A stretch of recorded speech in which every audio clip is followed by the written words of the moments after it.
On the right are the amounts to the nearest $10 paid by 20 college students for textbooks during the fall term. Complete parts A through C below. So here's the amount of money that the 20 college students paid for their books, rounded to the nearest $10 increment. Draw an ordered stem and leaf plot to illustrate the data. Here's the key.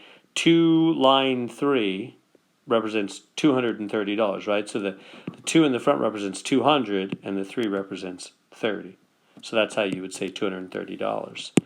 Okay, here we go. So first off, they've already got these stems for us. These are the stems on this side. Let me try that again. I can do that a little better.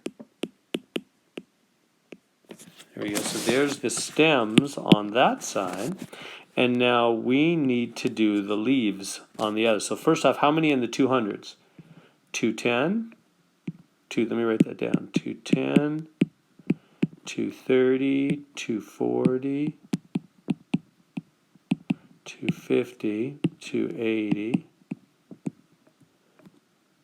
250. Okay, so put those in order.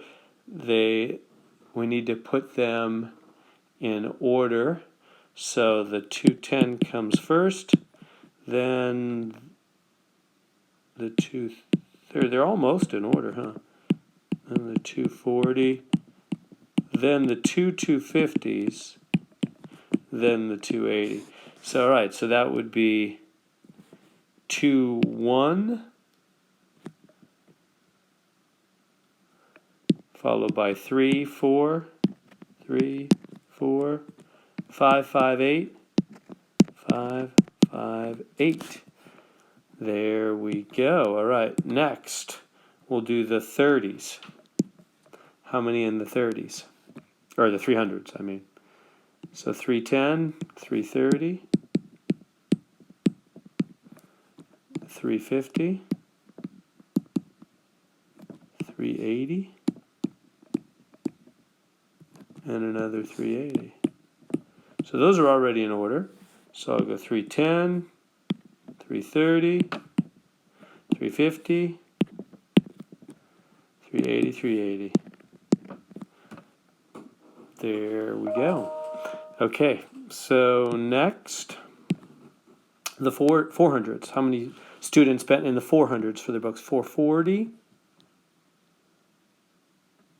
and 440. So we just have 440 and 440. So that's just 44, 44 for that. Okay. Next comes the 50s. So, or 500s. 510. Right over here. 510. 530. 550. And that's it. Okay, so 510, 530, 550. And what do we have left to go? The 600s. So what do we have in the 600s? 610, 630, another 610. I'm going to write that one to keep them in order. So 610, 630, 610, and they're all underlined. Oh, and 640. Ooh, I almost missed one. 640. So it's good. See how I underlined them? That way you can tell over here now they're all been used. I haven't missed any. I almost missed that last 640. So 610, 610, 630, 640.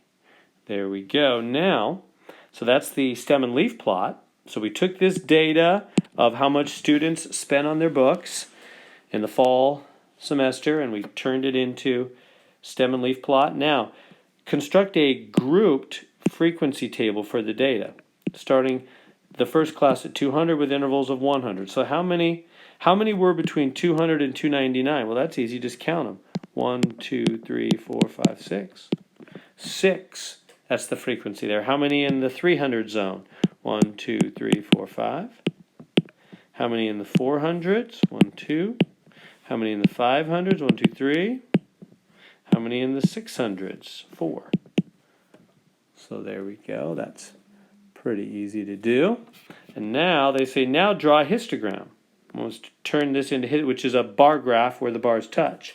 So which one of those is going to be the right histogram? Well, I always like just taking the stem and leaf plot and just turning it on its side. That's all a bar graph or histogram where the bars touch is. So in the 20s, we went from up to 1, 3, 4, 5, 5, 8. And then in the 300s, we went 1, 3. Got to keep things evenly spaced though. 5, 8, 8. In the 400s, we went 4, 4. In the 500s, we went 1, 3, 5. In the 600s, 1, 1, 3, 4. And then just turn those into bars at there. That's why the spacing is important, because you got to get the heights right. So make it go up the same amount for every. Oops, see, I did a bad job there. It looks like my 6 looks higher than. See, I started making these too high, didn't I? That is not good. Let's try that again. In the 500s, we have 1, 3, and 5. So 1, 3, 5. And in the 600s, we had 1, 1, 3, 4. 1, 1, 3, 4. So like that, which is below this level. Yeah. All right, so which one of those is the right graph for this one? So, oh, did they go every 50? I just didn't even, let's see, I didn't even notice. Is this 300 here, 400 here, 500 here, 600 there? Yeah. So they broke it into 50s, those dirty dogs. So I'm going to have to change my graph and break it into 50s. I'm just going to look and see which one's right. So which one has 3? There's 3 numbers between 200 and 250. Yeah, 3 numbers between 200 and 250. That's right. This one only has, what, 1 number between 200 and 250, so he's out. This one has no numbers between 200 and 250. He's out. This one only has 1 number between 200 and 250. He's out. That was easy. So it looks like D's the answer. I don't have to keep working. I can check it though. 3 numbers between 250 and 300. Right. 3 numbers between 250 and 300, etc. All the rest of the graph is right. So they made the histogram and they broke it into 50s. And this is the right histogram. Histogram is just a bar graph, bar chart, where the bars touch. There we go.